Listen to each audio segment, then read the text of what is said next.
Donc il y a une vraie commune étudiante, vous mangez ensemble, vous sortez ensemble. J'ai reçu aucune invite pour manger à midi. On savait pas que t'étais là.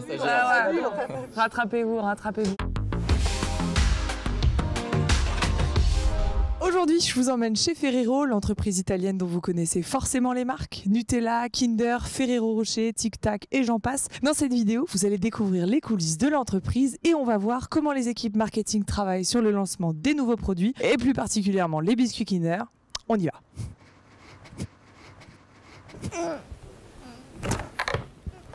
Bon, je vais me servir ailleurs.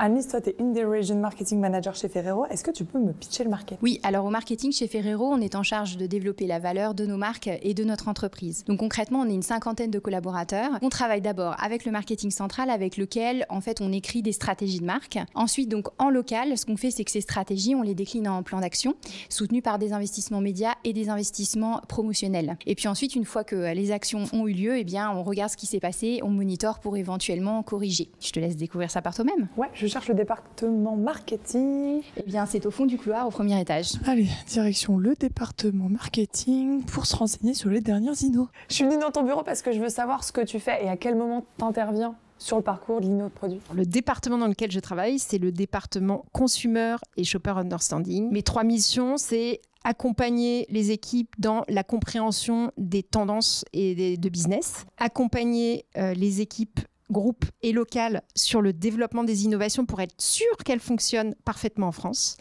et s'assurer qu'on ait les meilleures communications télé à la télévision. Tu dirais que c'est lequel, mon Kinder favori? Tu es une femme, tu fais peut-être un peu attention à ce que tu manges, peut-être le Kinder Country qui est pas trop gros, qui a des... qui a des...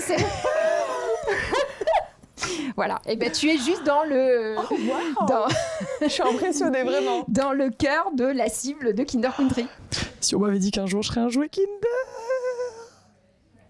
Salut Alice, faut que tu m'expliques ce que tu fais chez Ferrero. Je suis chef de produit sur les biscuits Kinder et sur les innovations. Et donc concrètement, ça veut dire que je vais mettre en place la stratégie marketing autour de ces biscuits pour s'assurer un top lancement en fait. Un bon lancement, c'est quoi? C'est un lancement qui va faire en sorte que mon produit va s'installer sur le marché et il va y rester surtout. Ça veut dire qu'il faut qu'il soit au bon endroit, il faut qu'il soit avec le bon prix, avec le bon pack et avec la bonne com autour qui va faire que les gens vont se projeter et vont avoir envie de le consommer et de le découvrir. Est-ce que tu peux me présenter ces nouvelles innos? Ça, c'est l'inno de cette année. C'est le petit dernier de la famille, donc c'est Kinder Duo parce qu'on a du chocolat au lait et du chocolat blanc. Ok, c'est le yin et le yang du biscuit. Exactement, okay. Exactement. Et donc on l'a lancé là en mars 2022. Et là on est dans la pleine analyse des performances. Là on vient de passer notre gros temps fort qui est celui de la rentrée. Donc on regarde avec attention comment ça se passe, est-ce qu'il fonctionne bien. Et si c'est pas le cas, qu'est-ce qu'on fait? Comment on rectifie le tir? C'est stressant, c'est comme les audiences télé. Ah, il y a un peu de ça. Quand Alice t'a mis en place la stratégie marketing avec ton équipe, ça part directement au magasin? Alors non, il y a encore un petit peu de boulot derrière et donc on va aller toquer à la porte de nos catman, donc nos catégories managers. Et donc chez nous c'est Aurélie. Allez, pour la pause caf, les petites innos, ça ira bien en cards, en céréaliers et on va partir sur un duo. Salut Aurélie, toi ton poste ici c'est?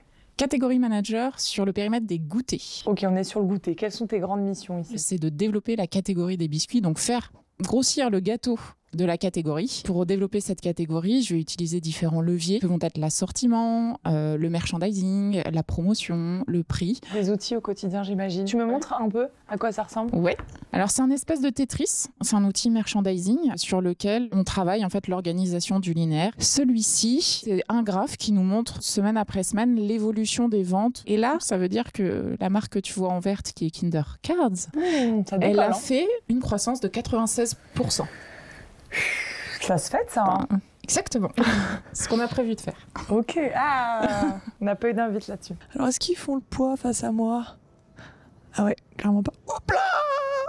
Alors Mathieu, toi t'es demand planner, est-ce que tu peux me pitcher tes missions? En tant que prévisionniste, on doit s'y prendre vachement tôt pour enseigner les quantités qu'on souhaite au niveau des usines, pour qu'on ait la marchandise prête pour le jour J, le lancement. Donc si je comprends bien, t'arrives le matin, tu manges un petit Kinder, Ensuite, qu'est-ce que tu fais? À quoi ressemble ta journée? Pour être sûr que justement, il y ait bien cet approvisionnement. Ce qui compte, c'est de capter les informations et surtout être en mode alerte pour bien comprendre s'il n'y a pas une actualité qu'on a loupée qui pourrait avoir un impact sur la prévision qu'on a mis dans les systèmes. Pour toi, qu'est-ce qui est le plus challengeant? La quête du chiffre exact ou le moins inexact possible, puisque quand on fait de la prévision, on a toujours tort.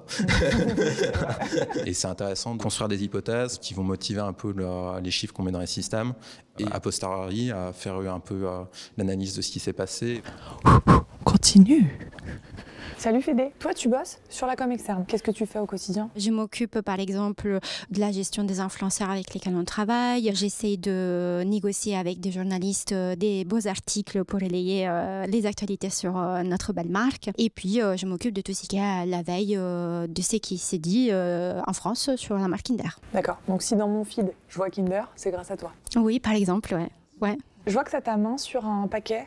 Oui, je te montre. Ah bah oui. Donc ça, c'est un portage du coup qu'on a envoyé à des influenceurs et des journalistes pour leur faire découvrir Kindercard. Italienne, Fédé. Bah ouais. J'ai besoin de toi. D'accord. On m'a dit ça se dit pas céréalé. Ça se dit comment? Non, céréales.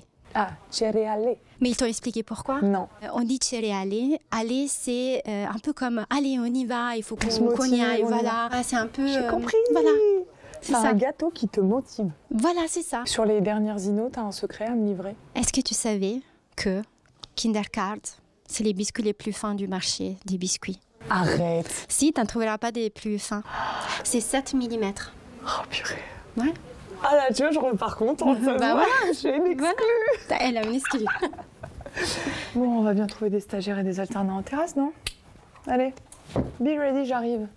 Je me balade depuis ce matin, j'ai besoin d'avoir un petit topo sur l'ambiance. C'est un espèce de retour à l'école de commerce, voilà, une sacrée ambiance. Non, franchement, l'ambiance est très cool. Tant au niveau des managers que au niveau des stagiaires alternants, on s'entend tous super bien. Je voulais vraiment intégrer une entreprise internationale, mais qui restait aussi à dimension familiale. Donc là, j'ai vraiment trouvé mon bonheur chez Ferrero. Et tant au niveau de l'ambiance que l'émission, parce que les missions sont hyper challengeantes. Bon, même si le Kinder Country ça reste la base, faut dire que toutes ces nouveautés m'ont bien donné envie. Je vais peut-être devoir revoir mon classement de Kinder préféré, moi. Ouais.